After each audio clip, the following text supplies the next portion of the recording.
திருமாலின் திருப்பெயரால் உலகப் பற்றுகள் நீங்கும். அவரது மாயச் செயல்களை அறிதல் கடினம். 100 ஊழிக்காலம் அவர் இங்கே யோகத்தில் இருந்தார். வணக்கம் நண்பர்களே. விஸ்வாமித்திர முனிவர் ராமபிரானிடமும் இலக்குவனிடமும் தாம் கண்ட அந்த தெய்வீகச் சோலையின் புனிதத்தையும் பெருமையையும் எடுத்துரைத்து வருகிறார்.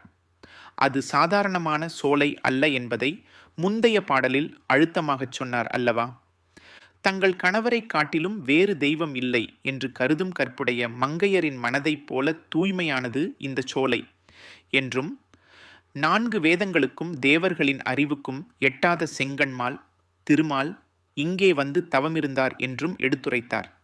அப்படிப்பட்ட அந்த பரம்பொருளின் ஆற்றலையும் அந்த தவத்தின் சிறப்பையும் இப்போது மேலும் விரிவாக கம்பர் நம் கண்முன் நிறுத்துகிறார்.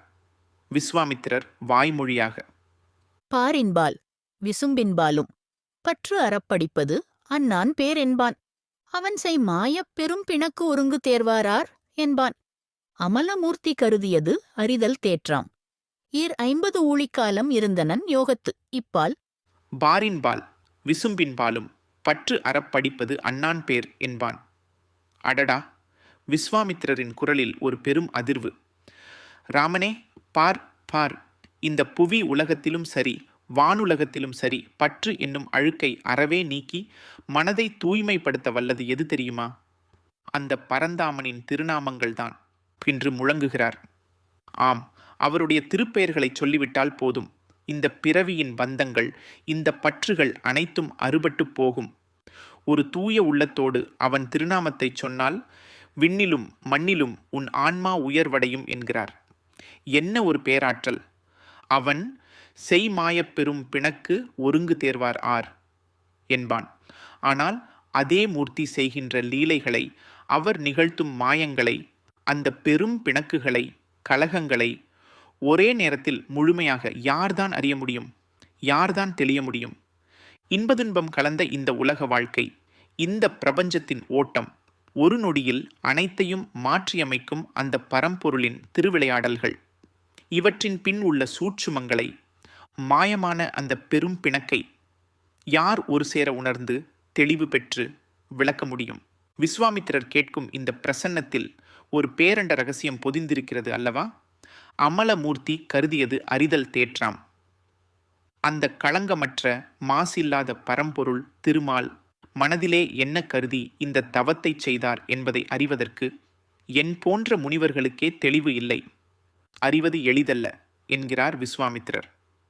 இது வெறும் வார்த்தைகள் அல்ல நண்பர்களே, இது ஒரு ஞானியின் பணிவு. சகல அறிவும் பெற்ற ஒரு மாமுனிவரே இறைவனின் திருவுள்ளத்தை முழுமையாக அறியும் சக்தி தமக்கு இல்லை என்று ஒப்புக்கொள்வது அந்த திருமாலின் பேராற்றலை மேலும் மெருகூட்டுகிறது அல்லவா? இந்த அற்புதம் புரியாத புதிராகவே நீள்கிறது. 50 ஊழிக்காலம் இருந்தனன் யோகத்து.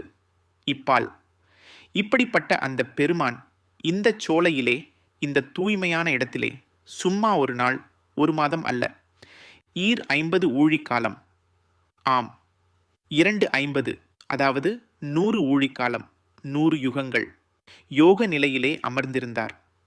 யோசித்துப் பாருங்கள் நண்பர்களே, யுகம் என்பது எத்தனை கால பெருமை கொண்டது? பல லட்சம் வருடங்கள். அப்படி 100 யுகங்கள் இந்த புண்ணிய பூமியிலே யோக நிலையில் வீற்றிருந்தான் அந்த பரந்தாமன். இந்த சோலை வெறும் சோலையல்ல, அது ஒரு பெரும் யாகபூமி, ஒரு தெய்வீக தவச்சாலை. என்னே இதன் மகத்துவம்! என்னே அந்த பரம்பொருளின் தவவலிமை! இப்படி 100 யுகங்கள் திருமால் யோகத்தில் இருந்த அந்த புனிதமான இடத்தின் பெருமையை விஸ்வாமித்திரர் எடுத்துரைக்க ராமனும் இலக்குவனும் மெய் சிலிர்த்து போனார்கள். தங்கள் முன் நிற்கும் அந்த பரம்பொருளின் பழைய தவ வாழ்வை கேட்டு பூரித்தார்கள். சரி, அப்படி 100 யுகங்கள் திருமால் தவமிருந்த காலத்தில் என்ன நடந்தது? இந்த உலகின் நிலை என்னவாக இருந்தது?